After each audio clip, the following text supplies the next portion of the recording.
अस्सलामुअलैकुम, welcome to my YouTube channel.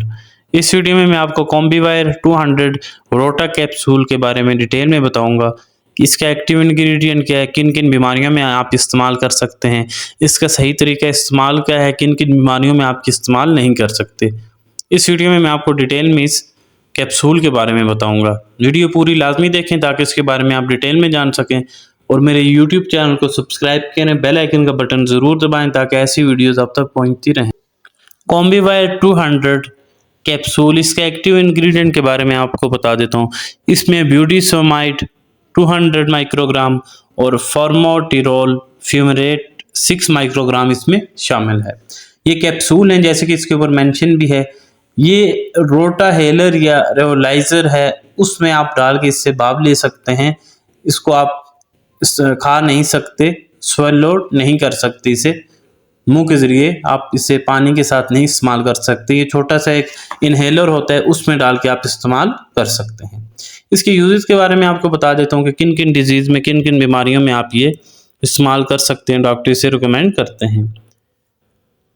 कॉम्बीवायर capsule asthma के लिए, अगर आपको सांस की तकलीफ है, दमा है, बहुत अरसे से है, क्रॉनिक एस्थमा है, जो कि आपको दूसरी ब्रोंकोडायलेटर्स मेडिसिन से अगर वो उसका बेहतर नहीं हो रहा, उसकी ट्रीटमेंट उससे आपको फ़र्क नहीं पड़ रहा, तो आप इस्तेमाल कर सकते हैं। एस्थमा के लिए सांस की तकलीफ अगर होती है तो उसमें आप इस्तेमाल कर सकते हैं।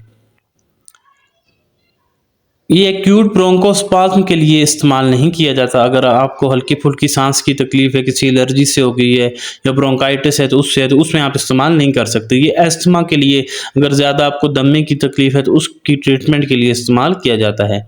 इसके अलावा एक और डिजीज़ है COPD, chronic obstructive pulmonary disease, उसमें भी इस्तेमाल किया जाता है। वो भी, उसमें भी सांस की तकलीफ होना शुरू हो जाती है, आपको सांस लेते हुए तकलीफ होगी, सांस जैसे ही आप थोड़ा चलेंगे तो आपको सांस फूलना शुरू हो जाएगा आपका, तो उसमें ये डॉक्टर एडवाइस करते हैं। इसकी डोज के वाले से आपको बता देता हूँ कि एडल्ट्स 18 साल से अबव हैं जिनकी एज, तो वो 1 से 2 कैप्सूल रोटा कैप TDS 3 टाइम इस्तेमाल कर सकते हैं।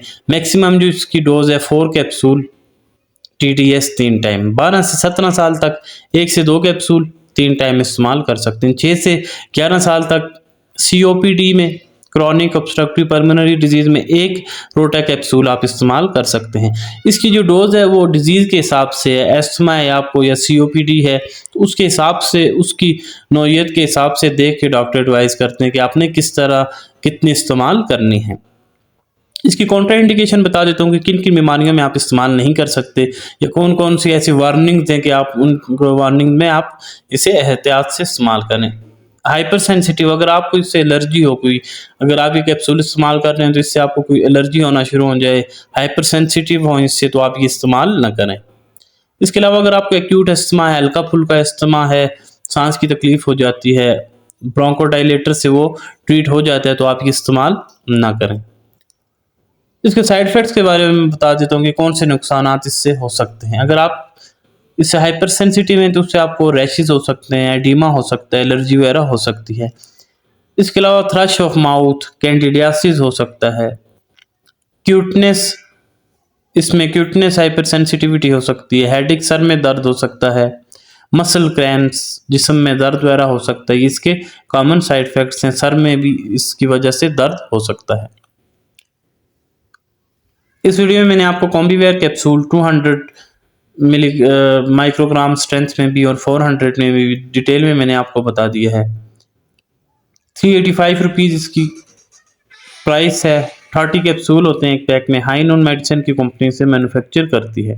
अगर आपको ये वीडियो पसंद आई है तो मेरे यूट्यूब चैनल को सब्सक्राइब करें और बेल आइकन का बटन ज़रूर दबाएं ताकि ऐसी वीडियोज़ आप तक पहुँचती रहें।